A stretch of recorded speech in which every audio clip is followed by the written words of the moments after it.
வாட்டி சொல்லாதீங்க, வேலையை பாருங்க. அதை கார்னர்ல வைங்க. அதை இருக்காதீங்க, முதல்ல அந்த கிளாஸ் வைங்க.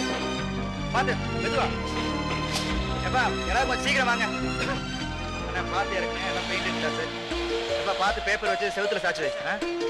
மெதுவா மெதுவா இருக்குங்க. முதல்ல இந்த பொட்டி வரானே நான் செய்யறேன்.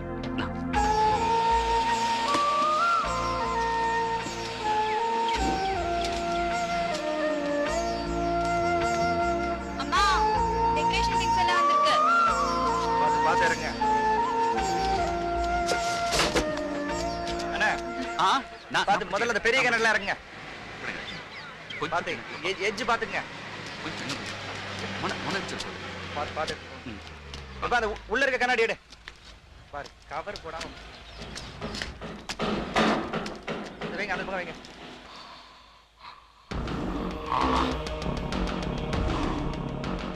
என்ன நீங்க போய் இந்த வேலையெல்லாம் பார்த்துட்டு நம்ம வீட்டு வேலை தானே மாமா, நான் பார்க்க கூடாதா?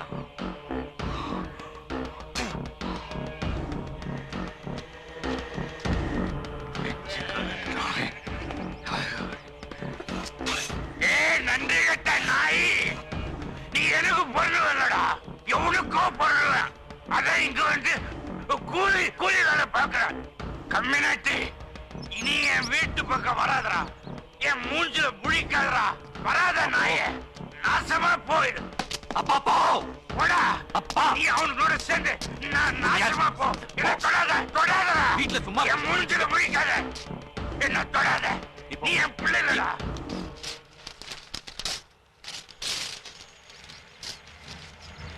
பாலு இங்க வா, இது கொஞ்சம் பிடி. பார்த்து பார்த்து பத்திரமா தூக்கு.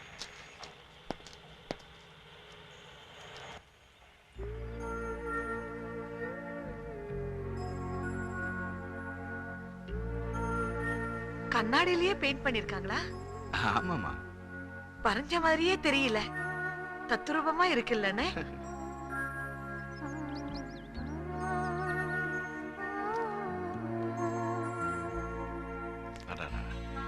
ரொம்ப அழகா இருக்கு தம்பி. கண்ணாடி பொருள் உடைஞ்சிட்டா எல்லாம் போச்சு. வேற ஏதாவது வாங்கிருக்கலாம்ல. நாங்க அந்த வீட்டை கட்டி முடிச்சுட்டு போனாலும் இந்த பெயிண்டிங்கை பார்க்கும் போதெல்லாம் உங்களுக்கு இங்க ஞாபகம் வரும்ல, அதான்.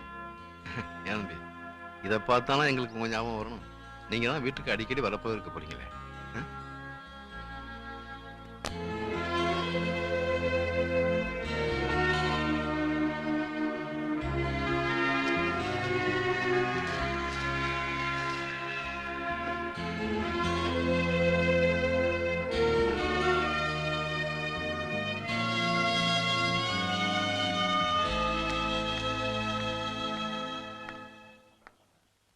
எனக்காக ஏன் இவ்வளவு மெனக்கடுறீங்க?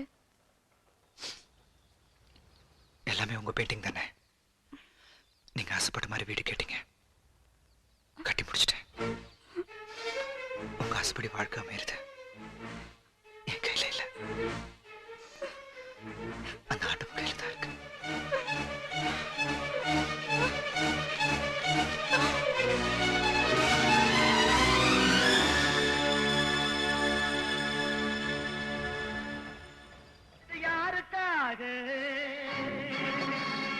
இந்த மாளிகை வசந்த மாளிகை, காதல் ஓவியம் கலைந்த மாளிகை. யாருக்காக? என்ன சிச்சுவேஷன் சாங்க? பாட்டு பாடினது போதும், வேலையை பாருங்க. அதை தவிர வேற எல்லாம் செய்வீங்க. என்னையாது பாட்டில் போட்டாலும் தப்பு, பாட்டு போட்டாலும் தப்பா?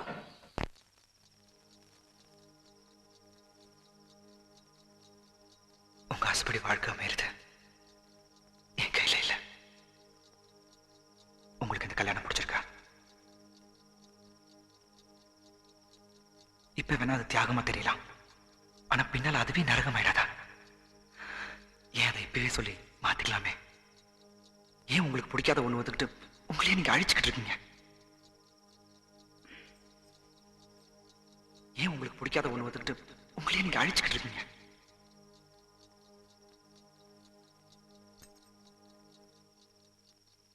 ஓம் நம சிவாய, ஓம் நம சிவாய, ஓம் நம சிவாய, ஓம் நம சிவாய, ஓம் நம சிவாய, ஓம் நம சிவாய, ஓம் நம சிவாய, ஓம் நம சிவாய, Om Namah Shivaya.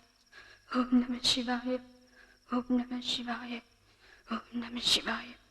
Om Namah Shivaya. Om Namah Shivaya. Om Namah Shivaya. Om Namah Shivaya. Om Namah Shivaya.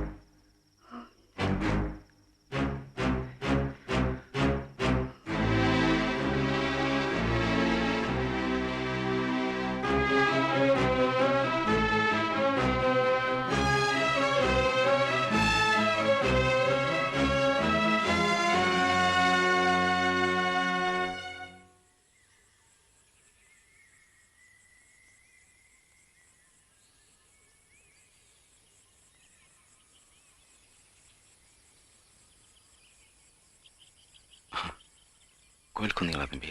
ஆமா சார். சரி, நீங்க போங்க. அப்புறம் தம்பி, சார், இந்த வீட்டு வேலையை கொஞ்சம் சீக்கிரம் முடிச்சு கொடுத்துட்டீங்கன்னா நல்லா இருக்கும். தம்பி இன்னும் 2 மாசத்துல வர்றான். அவனுக்கு கல்யாணத்துக்கு நாளெல்லாம் குறிக்கணும். அதான் நீங்க வேலையை கொஞ்சம் சீக்கிரம் முடிச்சு கொடுத்துட்டீங்கன்னா. நீங்க ஒன்றும் கவலைப்படாதீங்க சார். என் வேலையை நான் கரெக்டாக முடிச்சு கொடுத்துறேன். என்னால் எதுவும் தடையாகாது. நீங்க கேட்ட மாதிரியும் எல்லாரும் விருப்பப்பட்ட மாதிரியும் கண்டிப்பா அந்த வீடு இருக்கும். அது போதும். ஆனா வீடு கட்டும் போது ஜீவா சொல்லுச்சு, அந்த வீட்டுல சந்தோஷமும் நிம்மதியும் நிறைஞ்சிருக்கணும்னு. அப்படி இருக்கிற மாதிரி நீங்க தான் பாத்துக்கணும். நீங்க பெரியவங்க, உங்களுக்கு எடுத்து சொல்ற அளவுக்கு எனக்கு வயசோ அனுபவமும் இல்லை. இருந்தாலும் என் மனசுல பட்டதை நான் சொல்றேன். உங்க எல்லார் விருப்பத்தோடையும் இந்த கல்யாணத்தை பண்றீங்களே, இந்த கல்யாணம் ஜீவாக்கு பிடிச்சிருக்கான்னு யாராவது கேட்டீங்களா? தம்பிக்கு அக்கா பொண்ணு தான் கல்யாணம் பண்ணி கொடுக்கணுன்ற ஆதி காலத்து சம்பிரதாயத்துல மூழ்கி போய் 20 வயசு பொண்ணு 40 வயசான உங்க தம்பிக்கு கட்டி வைக்கிறீங்களே, இது எந்த வகையில சார் நியாயம்? நியாயம் இருக்கு தம்பி. எங்க தம்பிக்காக நாங்க செய்யற ஒவ்வொரு காரியத்திலையும் நியாயம் இருக்கும். வெறும் வார்த்தைகளால் உங்களுக்கு சொல்லி புரிய வைக்க முடியாது. இது பஞ்சபாண்டவர் வாழ்க்கை மாதிரி. வாழ்ந்து பார்த்தா தான் புரியும். எங்க குடும்பத்தோட வாழ்க்கை ஏதோ பிறந்தோம் ஏதோ வளர்ந்தோம்னு ஒரு சாதாரண வாழ்க்கையா இல்லாம ஒரு குடும்பம்னா இப்படித்தான் இருக்கணும்னு இந்த ஊரே சொல்ற அளவுக்கு. இன்னும் பல வீடியோக்களை காண சன் லைஃப் சேனலை சப்ஸ்கிரைப் பண்ணுங்க.